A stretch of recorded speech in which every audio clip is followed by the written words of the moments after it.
ദാരിദ്ര്യം കൊടുകുത്തിവാണ കാലത്തെ ചെറുത്തു തോൽപ്പിച്ച് ജീവിതത്തിൽ അത്ഭുതങ്ങൾ സൃഷ്ടിച്ചവരുടെ കഥകൾ നമുക്ക് പുതുമയുള്ളതല്ല. ആഫ്രിക്കൻ മണ്ണിലെ അത്തരം ജീവിത കഥകൾക്ക് നോവും നിനവും ഏറെയാകും. ഇങ്ങനെ ഭക്ഷണത്തിന് പോലും പ്രയാസമുള്ള കുടുംബത്തിൽ വളർന്ന ഫുട്ബോൾ ലോകം കീഴടക്കുന്ന ഒരുപറ്റം കരുത്തരുടെ ഈറ്റില്ലമാണ് ആഫ്രിക്ക. ലോക ഫുട്ബോളിൽ അങ്ങോളം ഇങ്ങോളം ഇന്ന് ആഫ്രിക്കൻ താരങ്ങളുടെ സ്വാധീനമുണ്ട്. ഇതിൽ വാണവരും വീണവരും ചരിത്രം സൃഷ്ടിച്ചുകൊണ്ടിരിക്കുന്നവരുമുണ്ട്. ഇത്തരത്തിലൊരു ഇതിഹാസത്തിന്റെ യുഗപ്പിറവിക്കാണ് കഴിഞ്ഞ ദിവസം ആഫ്രിക്കൻ വൻകര സാക്ഷിയായത്. 24-കാരനായ Nigerian striker Victor James Osimhen. ആദ്യ നാളുകളിൽ തെരുവുകളിൽ വെള്ളം വിറ്റും കൂലിവേല ചെയ്തും ജീവിതം പടുത്തുയർത്തിയ Osimhen 2023 African footballer of the ഇയറായി തിരഞ്ഞെടുക്കപ്പെടുമ്പോൾ സൃഷ്ടിക്കുന്നത് പുതുചരിതമാണ്. Abedi Pele, Samuel Eto'o, Didier Drogba തുടങ്ങിയ ഇതിഹാസങ്ങൾ നിറഞ്ഞാടിയ ആഫ്രിക്കൻ ഫുട്ബോൾ ചരിത്രത്തിലെ ഇന്നത്തെ ഏടുകളായ Sadio Mane, Mohamed Salah, Achraf Hakimi എന്നിവരിലേക്ക് എത്തിപ്പെട്ടിരിക്കുകയാണ് വിക്ടർ ഒസിമൻ എന്ന നാമവും. 2023 ആഫ്രിക്കയിലെ മികച്ച താരങ്ങളുടെ പട്ടിക പുറത്തിറങ്ങിയപ്പോൾ ഒസിമന് പിന്നിലുണ്ടായിരുന്നത് ഹക്കീമിയും സലയുമായിരുന്നു എന്നതാണ് താരത്തിന്റെ മികവ് വ്യക്തമാക്കുന്നത്. 1999 കാനു നംകാവോ നൈജീരിയയുടെ തട്ടകത്തിലെത്തിച്ച ആഫ്രിക്കയുടെ മികച്ച കളിക്കാരൻ എന്ന പട്ടം നീണ്ട 23 വർഷങ്ങൾക്ക് ശേഷം ഒസിമനിലൂടെയാണ് വീണ്ടും നൈജീരിയയിലെത്തുന്നത്.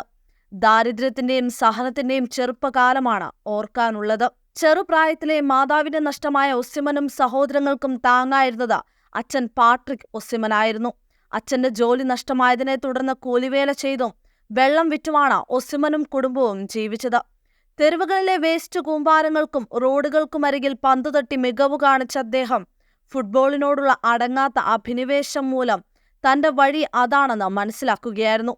ലാഗോസിലെ സ്ട്രൈക്കേഴ്സ് അക്കാദമിയിലൂടെയാണ് ഒസിമനെ നൈജീരിയ ശ്രദ്ധിച്ചു തുടങ്ങുന്നത്. 2015 ദേശീയ ടീമിലേക്ക് സെലക്ഷൻ കിട്ടി. ആ വർഷം ചിലിയിൽ നടന്ന അണ്ടർ-17 ലോകകപ്പ് കിരീടം ഒസിമനും കൂട്ടരും നൈജീരിയയിലെത്തിച്ചു.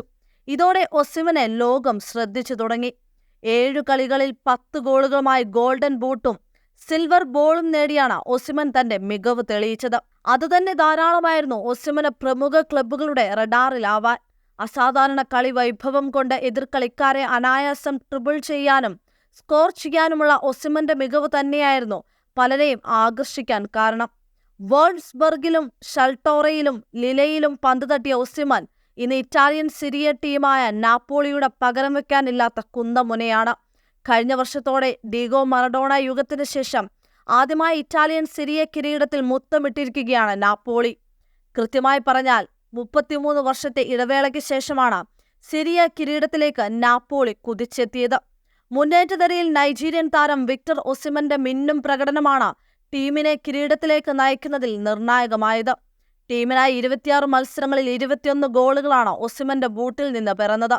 ഇതുതന്നെയാണ് ഈ വർഷത്തെ മികച്ച ആഫ്രിക്കൻ പുരുഷ താരമായി തിരഞ്ഞെടുത്തതിലുള്ള ആധാരവും.